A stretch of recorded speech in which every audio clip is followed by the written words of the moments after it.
And according to the latest exit polls, former Israeli Prime Minister Benjamin Netanyahu is on course for victory in the elections.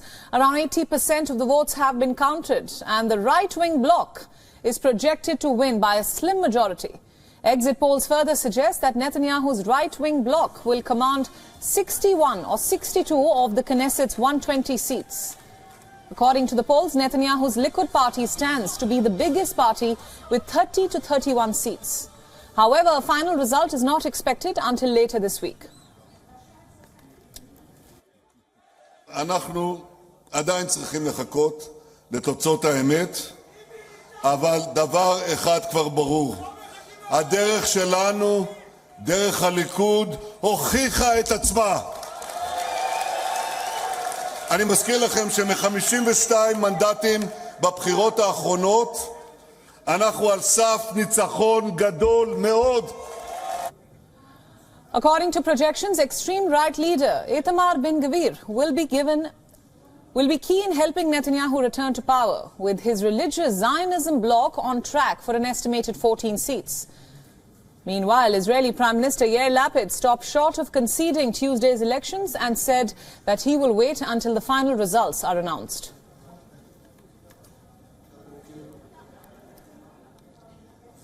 אין לנו שום כוונות לעצור, אין לנו שום כוונות להפסיק.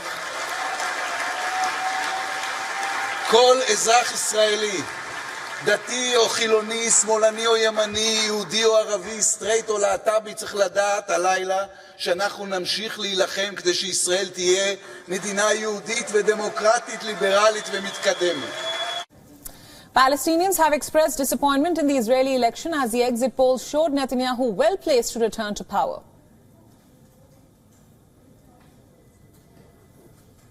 كفلسطيني بعنيش شيء يعني نتنياهو جربناه في السابق وجربنا لبيد يعير الاثنين يعني بتنافسوا بالاجرام على الشعب الفلسطيني دائما بدايتهم الانتخابيه بتبقى على حساب الدم الفلسطيني يعني ما بيفيدونا بشيء بالعكس بيضرونا يعني اثنين احنا دمنا مقياس لهم لنجاحاتهم دم الفلسطيني.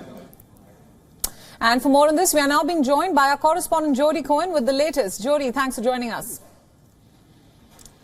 Hi, good to see you. Now, with 97% of ballots counted, it's looking increasingly certain of a Netanyahu victory. But unlike last time, can he pull together a coalition government?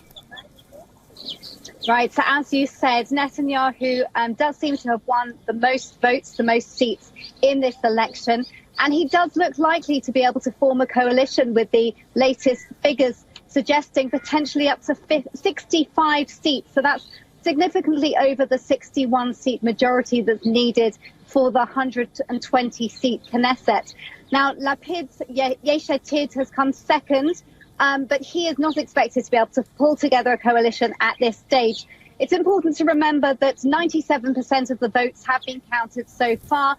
We're still waiting to hear if the Palestinian nationalist Balad party and the far-left Meretz party have crossed the threshold or not, which could tip the balance somewhat, but we're still expecting to see Netanyahu being given the first option to form a coalition government. The final results are expected to be known later on this week. There's also 500,000 what's called double envelope ballots. Now, these are votes that have been cast by soldiers, prisoners and diplomats. So the final figure will be known later on this week. Right.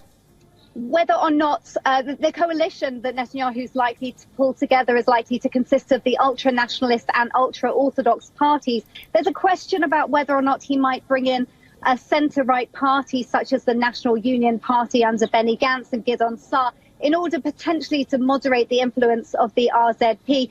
But it's not looking likely. At the Likud event, Netanyahu promised to form a national government, and some are translating his statement as a nationalist government that will return pride, strength and security, as he says, to the country, but also vowed to heal the rifts in society. Right. Jody, can you also tell us a little bit more about the controversial religious Zionist party that has increased in popularity in this election, whatever the final result may be? Absolutely. So Israel seems to have followed this global trends that we've seen across the US and Europe, with more populist parties coming into government. And security experts are suggesting that this is a result of people's fear of globalization and also favouring national identity. There are also security concerns here, which definitely would have played on the minds of people as they went to the voting booths. There have been 2,200 attacks on Israeli civilians in the past year and 20 people killed, and that's been a record high. Critics say that the religious Zionist party policies, they include, for example, expelling Israelis who express support for terrorists and also the death penalty for terrorists themselves. They're concerned that the coalition with their inclusion would be illiberal, also against LGBTQ people and also people of non-Orthodox streams of Judaism. Ben-Gvir is actually the number 2 in this party. It's headed by Bezalel Smotrich, but Ben-Gvir is certainly the one who's been getting the headlines.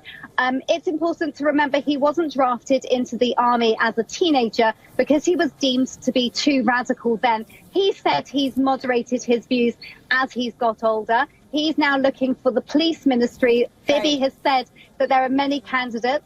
It's too early to say what positions will go to who and what legislation will be passed. But I think it's also important to remember that claims that are made in campaigns and in opposition are often moderated in government. And Ben-Gvir already today has been talking about how he'll work for all the people of Israel, even those who hate him. That's his quote. And Netanyahu has also suggested that he wants an Israel that is a Jewish state and that respects and looks after all of its citizens. And he'd aim to widen peace with Israel's neighbours as well as seek internal peace. Right, Jody, thanks so much for all those updates, and we'll of course continue to track this election and the results when they're announced. Thank you. WION World is now available in your country. Download the app now and get all the news updates on the move.